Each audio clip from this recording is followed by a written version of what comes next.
What is up, you guys?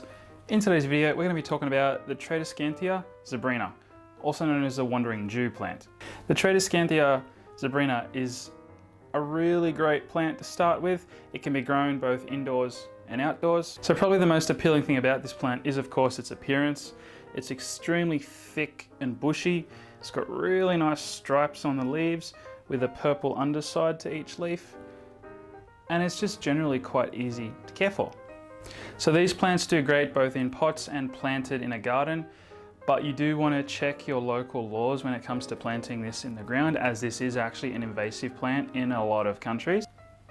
But in order to be an invasive plant, you have to be tough and you have to be a fast grower, hence why it's such an easy one to keep at home. So the Tradescantia zebrina is actually a scrambling plant, not so much of a vining climbing plant. So in nature, this plant actually just grows along the ground. Usually it's an understory type of plant growing under the canopy of other trees. So it doesn't really like high lighting or direct sun if possible.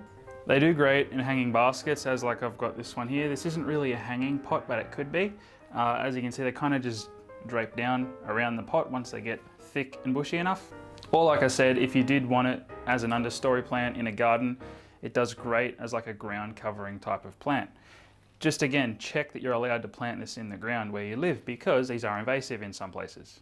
But when it comes to keeping this plant as a house plant, very much the same sort of rules as a lot of other house plants. It's very, very easy to keep. Medium indirect light, it'll do quite well for you. It can also go under high indirect lighting. However, I've found that if you put it under too much of a bright light, this color can actually fade a bit. The plant itself will do perfectly fine in really high lighting. It's just, it loses some of its patterning. It tends to fade. So I found medium indirect light tends to be kind of the best one for this one in terms of keeping its nice bright colored patterning and purple undersided leaves. So when it comes to watering this plant, it's actually kind of similar to keeping a pothos or a philodendron.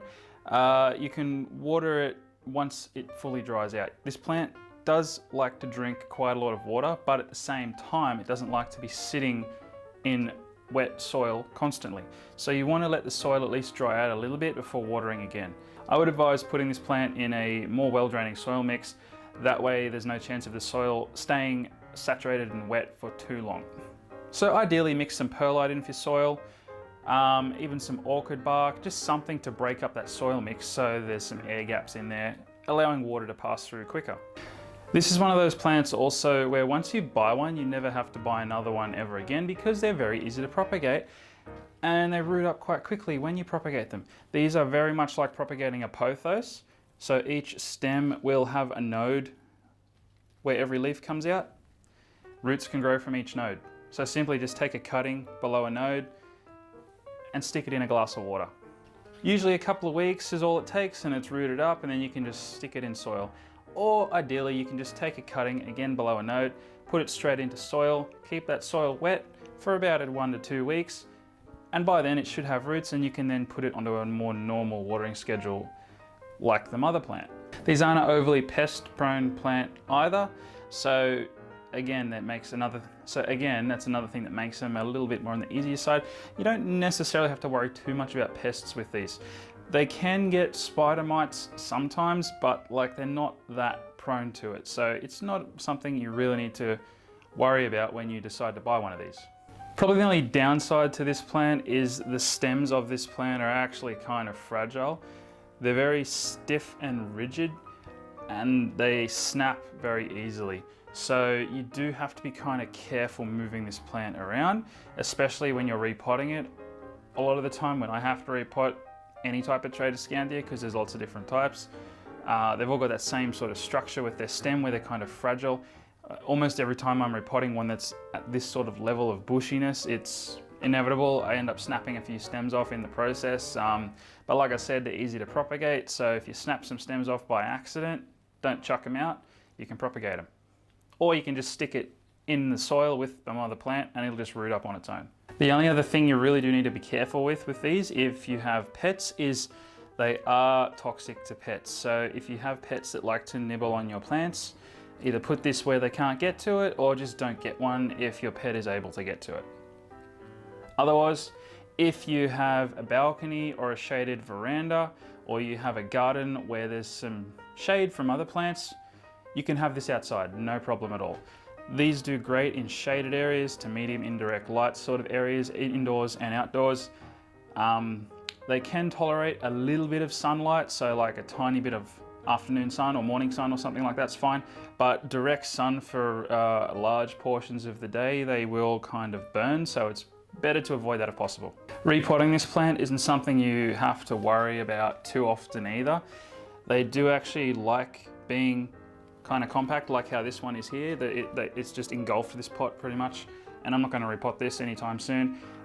These plants actually prefer to be a little bit tightly packed in a pot, so not a big deal if it looks like it's outgrown the pot. You can let it go a bit longer if you want to. It's not going to really worry the plant at all.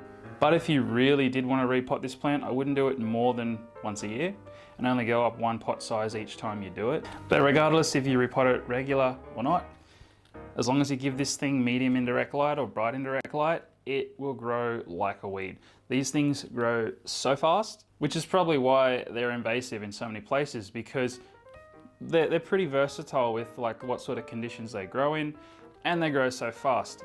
They're also very cold tolerant too, so if you have this plant near a window that gets a bit chilly, it's not really going to be affected by it, so no big deal there at all. Humidity for this plant isn't also a very big deal. Like if you're keeping, say for example, different types of calatheas or marantas or alocasias, stuff like that, they're kind of demanding on humidity and they react quite drastically when they don't get the humidity levels they want. With the Tradescantia zebrina, again, not a problem. These don't really care so much if they're in high humidity, low humidity, room temperature in your home or outside in winter time or in spring or whatever. They can go virtually anywhere as long as it's not ridiculously freezing conditions to the point where it's like below 10 degrees Celsius. They're pretty much okay. General maintenance on this plant isn't really a thing. Like I'll say with a lot of other house plants that have bigger leaves, like alocasias again, or umbrella trees, stuff like that. A lot of those bigger leaf plants, you do have to wipe their leaves down every now and again. With these, because they got such small leaves, you'd be sitting here for hours if you were to wipe every leaf down. But it's just not something, again, you need to worry about with these. So that whole thing is not a thing you have to worry about. Keeping this plant trimmed on the shorter side is kind of how you achieve this really thick, lush look. You don't let it get too long and leggy. Once it grows a bit longer, you just trim it down and it'll grow its leaves closer together like I've done here. Because generally, if you let this plant stretch out too far, each leaf is going to be further apart from the previous one and it just looks less dense. As far as the plant's concerned, that's perfectly fine. It doesn't care either way. It's kind of what you want to look at really.